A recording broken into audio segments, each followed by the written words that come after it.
नमस्कार, जय हिंद। भाषा IQ एकेडमी में मैं शरद वर्मा आपका स्वागत करता हूं। तो देर न करते हुए आज के टॉपिक पे हम चलते हैं। LNG, liquid natural gas.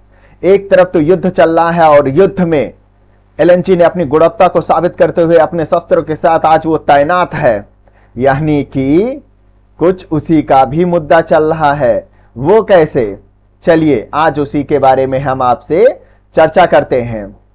जैसा कि सुर्खियों में चल रहा है, आप देख भी रहे हैं, रूस और यूक्रेन के बीच वॉर चल रहा है और साथ ही साथ इसी बीच यूरोपीय कंट्रीज और अमेरिका का भी एक रूप से रूस के साथ प्रतिबंधों का दौर चल ही रहा है।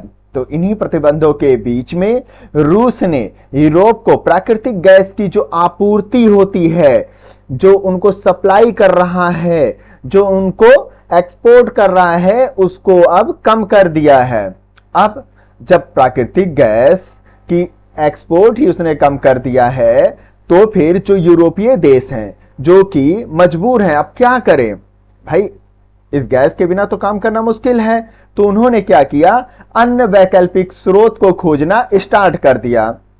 अब क्या ना करे बताइए, बिना नेचुरल गैस के, यानी कि लिक्विड नेचुरल गैस, इनके बिना तो काम चलने वाला था नहीं। तो उन्होंने आगे की राह को ध्यान में रखते हुए अन्य गैसों की तरफ कूच करना शुरू कर दिया, या अन्य देशों से उन्होंने अपनी सप्लाई को बढ़ाना स्टार्ट कर दिया है। ओके, चलिए आगे जानते हैं। LNG, तरलीकृत, इसका फुल फॉर्म क्या होता है? इसको हिंदी में कहें तो तरलीकृत प्राकृतिक गैस, और अगर इंग्लिश में कहें तो लिक्विड नेचुरल गैस होता है।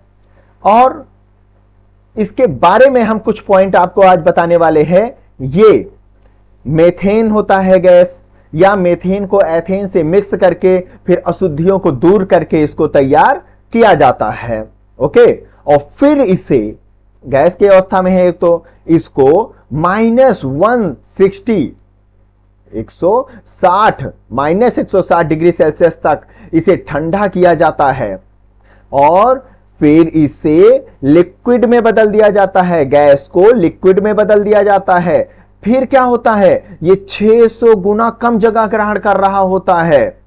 ओके, गैस की तुलना में ये 600 गुना जो है इसका स्पेस, जो इसका वॉल्यूम है वो कम हो जाता है। फिर क्या होता है, इन गैसों को फिर से बदल दिया जाता है, इन्हें फिर से गैस में बदल दिया जाता है। आपके घरों में सिलेंडर भी आते होंगे। ओके, फिर उनसे खाना पकाया जाता है, या तो बिजली का उत्पादन किया जाता है, ट्रांसपोर्ट के कामों में लिया जाता है। इसी प्रकार इनका इस्तेमाल अन्य गैसों की तरह किया जा रहा होता है। तो ये था तरलीकृत प्राकृतिक गैस के बारे में। चलिए आगे का जानते हैं, क्या टॉपिक है।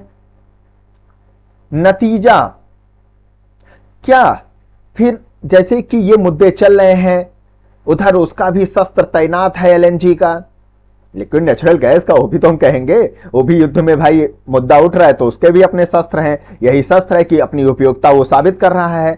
तो यूरोपीय आयोग के अनुसार यूरोपीय संघ के सभी देशों में लगभग LNG का 40% इस्तेमाल होता है। 40% बहुत बड़ी बात होती है। और सोचो अगर रूस उनको सप्लाई कम कर दे तो फिर तो दिक्कत आने वाली है ना। फिर यूनाइटेड किंगडम अपनी जितनी भी गैसों को वो अन्य देशों से इंपोर्ट करता है, उसमें से आधा हिस्सा तो वो LNG करता है, और वो भी कहां से ज्यादा करता है, अमेरिका से कर रहा होता है। अमेरिका से यूनाइटेड किंगडम सबसे ज्यादा कर रहा होता है। ओके, और LNG की अतिरिक्त आपूर्ति ने गैसों की कीमतों को और भी अधिक चढ़ने से, जैसे मार्केट में और भी गैस जो है उनका वैल्यू बढ़ने लग जाता है ना, मार्केट प्राइस बढ़ने लग जाता है, तो LNG उस मार्केट प्राइस को थोड़ा सा कम कर देती है। तो इकोनॉमिक कंडीशन के लिए भी ये काफी इंपॉर्टेंट है। लेकिन दिक्कत तो है ही है, अब क्या करा जाए। ओके, तो नए वैकल्पिक स्रोत इसमें खोजना स्टार्ट कर दिया गया है। अब LNG का सबसे बड़ा निर्यातक कौन कौन से देश हैं? तो सबसे बड़ा निर्यातक है ऑस्ट्रेलिया।